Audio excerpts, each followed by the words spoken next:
കർത്താവ് നിങ്ങളോടുകൂടെ, അങ്ങേ ആത്മാവോടും കൂടെ. യോഹന്നാന്റെ വിശുദ്ധ സുവിശേഷത്തിൽ നിന്നുള്ള വായന. കർത്താവേ, അങ്ങേക്ക് മഹത്വം. അധ്യായം 14, 21 മുതൽ 26 വരെയുള്ള തിരുവചനങ്ങൾ. അക്കാലത്ത് യേശു തൻ്റെ ശിഷ്യന്മാരോട് അരുളി ചെയ്തു, എൻ്റെ കൽപ്പനകൾ സ്വീകരിക്കുകയും പാലിക്കുകയും ചെയ്യുന്നവനാണ് എന്നെ സ്നേഹിക്കുന്നത്. എന്നെ സ്നേഹിക്കുന്നവനെ എൻ്റെ പിതാവും സ്നേഹിക്കും. ഞാനും അവനെ സ്നേഹിക്കുകയും എന്നെ അവന് വെളിപ്പെടുത്തുകയും ചെയ്യും. യൂദാസ് കറിയോത്തെ അല്ല, അവനോട് പറഞ്ഞു, കർത്താവേ, നിന്നെ ഞങ്ങൾക്ക് വെളിപ്പെടുത്താൻ പോകുന്നു, എന്നാൽ ലോകത്തിന് വെളിപ്പെടുത്തുകയില്ല എന്ന് പറഞ്ഞതെന്താണ്? യേശു പ്രതിവചിച്ചു, എന്നെ സ്നേഹിക്കുന്നവൻ എൻ്റെ വചനം പാലിക്കും. അപ്പോൾ എൻ്റെ പിതാവ് അവനെ സ്നേഹിക്കുകയും ഞങ്ങൾ അവൻ്റെ അടുത്ത് വന്ന് അവനിൽ വാസമുറപ്പിക്കുകയും ചെയ്യും. എന്നെ സ്നേഹിക്കാത്തവനോ എൻ്റെ വചനങ്ങൾ പാലിക്കുന്നില്ല. നിങ്ങൾ ശ്രവിക്കുന്ന ഈ വചനം എൻ്റേതല്ല, എന്നെ അയച്ച പിതാവിൻ്റേതാണ്. നിങ്ങളോടുകൂടെ ആയിരിക്കുമ്പോൾ തന്നെ ഇത് ഞാൻ നിങ്ങളോട് പറഞ്ഞിരിക്കുന്നു. എന്നാൽ എൻ്റെ നാമത്തിൽ പിതാവ് അയക്കുന്ന സഹായകനായ പരിശുദ്ധാത്മാവ് എല്ലാ കാര്യങ്ങളും നിങ്ങളെ പഠിപ്പിക്കുകയും ഞാൻ നിങ്ങളോട് പറഞ്ഞിട്ടുള്ളതെല്ലാം നിങ്ങളെ അനുസ്മരിപ്പിക്കുകയും ചെയ്യും. കർത്താവിൻ്റെ സുവിശേഷം. ക്രിസ്തുവേ, അങ്ങേക്ക് സ്തുതി.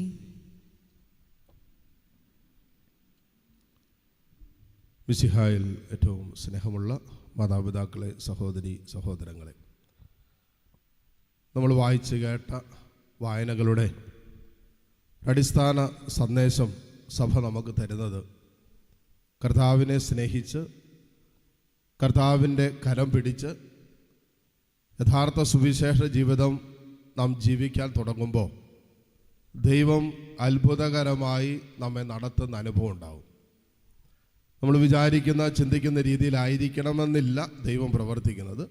ദൈവത്തിൻ്റെതായ വഴികളുണ്ട്, ദൈവത്തിൻ്റെതായ രീതികളുണ്ട് പ്രവർത്തിക്കാൻ. അതുകൊണ്ടാണല്ലോ യെശയ്യാ പ്രവാചകനിൽ നാം വായിക്കുന്നുണ്ട്, മനുഷ്യൻ്റെ ചിന്തകൾ പോലെയല്ല ദൈവത്തിൻ്റെ ചിന്തകൾ, മനുഷ്യൻ്റെ ആലോചനകൾ പോലെയല്ല ദൈവത്തിൻ്റെ ആലോചനകൾ. അപ്പോൾ ദൈവം നമ്മുടെ ജീവിതത്തിൽ ചെയ്യുന്ന കാര്യങ്ങൾ നമ്മുടെ ബുദ്ധി കൊണ്ട് നമ്മൾ തീരുമാനിച്ച് ഉറപ്പിക്കുന്ന വഴിയിലൂടെയോ രീതിയിലൂടെ ആകണമെന്നില്ല. പക്ഷേ ദൈവത്തെ സ്നേഹിക്കുന്ന, സുവിശേഷ ജീവിതം നയിക്കുന്ന, ദൈവത്തെ മാനിക്കുന്ന ഒരു ജീവിതത്തെ ദൈവം എന്നും എക്കാലവും പല രീതിയിലും സംരക്ഷിക്കുകയും വഴി നടത്തുകയും ചെയ്യും. ആദ്യമായി നമ്മൾ കാണുകയാണ്, അപ്പസ്തോലന്മാർ അവർ കഠിനമായ പീഡനങ്ങൾ ഏൽക്കുകയാണ്. സുവിശേഷ വേലയിൽ വല്ലാത്ത പ്രതിസന്ധി ഉണ്ടാവുകയാണ്. മുന്നോട്ട് പോകാൻ പറ്റാത്ത രീതിയിൽ അവരെ പീഡിപ്പിക്കുകയും അസ്വസ്ഥപ്പെടുത്തുകയും ചെയ്യുമ്പോൾ അവിടെ ലിസ്ത്രായിൽ നിന്ന ഒരുവൻ ജന്മനാ മുടന്തനാണ്. അവനെ കണ്ടപ്പോൾ പൗലോസിന് തോന്നി, ഇവന് സൗഖ്യം പ്രാപിക്കാൻ ആഗ്രഹമുണ്ട്, ഇവന് വിശ്വാസമുണ്ട്. അപ്പോൾ തന്നെ ഈ പറയുന്ന ജന്മനാ മുടന്തനായവനെ പൗലോസ് സുഖപ്പെടുത്തുകയാണ്. അത്രയും നേരം ഇവർക്കെതിരെ നിന്നവർ പെട്ടെന്ന് ഇവർക്ക് അനുകൂലമായിട്ട് തിരിയുക, ജനം മുഴുവനും ഇവർക്ക് അനുകൂലമായിട്ട് തിരിഞ്ഞു. എന്നിട്ട് ഇവരെ ദേവന്മാരെന്ന് ഇവർ കണക്കാക്കി, തങ്ങളുടെ ദേവന്മാരാണോ ഇവർ എന്ന് കണക്കാക്കിയിട്ട് ഇവർ രണ്ടുപേരെ ആരാധിക്കാൻ തുടങ്ങി. അപ്പോഴാണ് അപ്പസ്തോലന്മാർ വസ്ത്രമൊക്കെ കീറിയിട്ട്, ഞങ്ങൾ ദൈവന്മാരല്ല, ദേവന്മാരല്ല, ഞങ്ങൾ നിങ്ങളെപ്പോലെ മനുഷ്യരാണ്, എല്ലാ മഹത്വവും ദൈവത്തിന് മാത്രമാണ്, മനുഷ്യർക്കല്ല മഹത്വം ദൈവത്തിനാണ് എന്നൊക്കെ പറയുന്ന ആദ്യ വായന നമ്മൾ വായിച്ചു കേട്ടത്. അപ്പോൾ അവിടെ സുവിശേഷ ജീവിതം, ആത്മാർത്ഥമായി സുവിശേഷം ജീവിക്കാനും യേശുവിൽ വസിച്ച് മുന്നോട്ട് പോകാൻ തുടങ്ങിയപ്പോൾ ഉണ്ടായ പീഡനങ്ങളുടെ നടുവിലും ദൈവം തൻ്റെ അത്ഭുതങ്ങൾ പ്രവർത്തിച്ച്, അത്ഭുതങ്ങൾ ഒരിക്കലും വിചാരിച്ചില്ല അവിടെ അങ്ങനെ ഒരു അത്ഭുതം നടക്കുന്നു. ബുദ്ധിക്ക് അതീതമായ ഒരു ദൈവ പ്രവൃത്തി അപ്പസ്തോലൻ്റെ കരങ്ങൾ വഴി പ്രവർത്തിച്ചുകൊണ്ടാണ് ആ സാഹചര്യത്തെ അനുകൂലമാക്കി കർത്താവ് മാറ്റിയത്, അവർക്ക് വേണ്ട സംരക്ഷണം നൽകിയത്. അല്ലെങ്കിൽ കൂടെ ഉണ്ടായിരുന്നവർ വേണമെങ്കിൽ അടിച്ചു കൊന്നുകളഞ്ഞേനെ.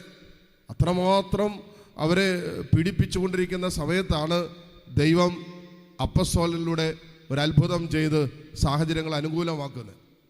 ഇനി സുവിശേഷത്തിലേക്ക് വരുമ്പോൾ ഈശോ പറയുകയാണ്, എന്നെ സ്നേഹിക്കുന്നവൻ എൻ്റെ കൽപ്പനകൾ പാലിക്കും.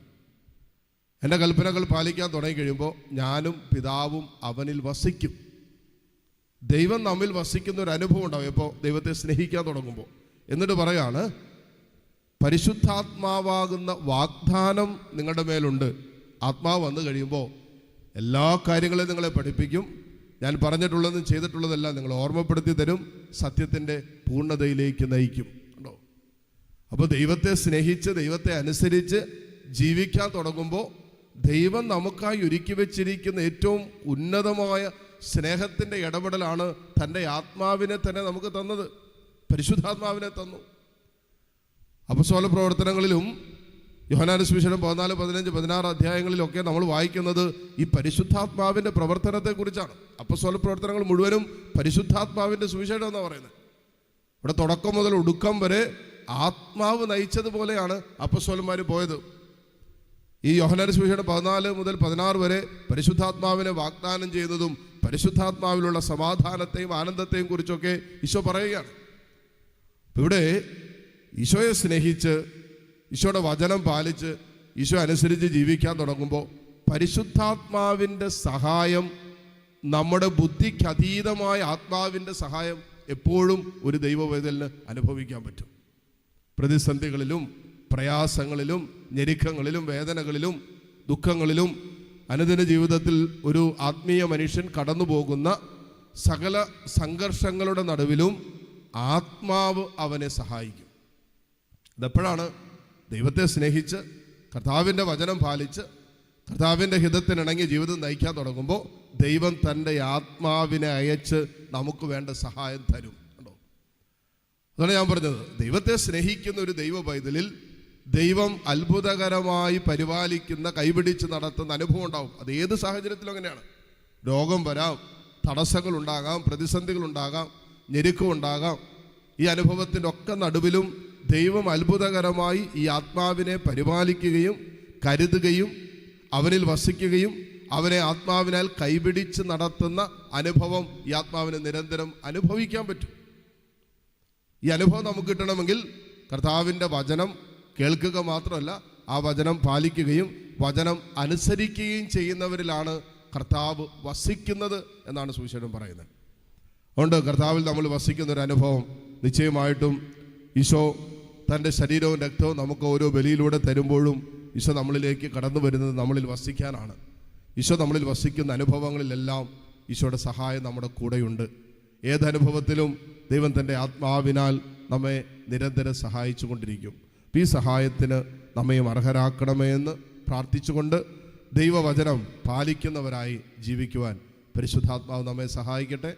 കൃപയ്ക്കായി ഈ ബലിയിലൂടെ പ്രാർത്ഥിക്കുകയും ചെയ്യാം. ആമേൻ.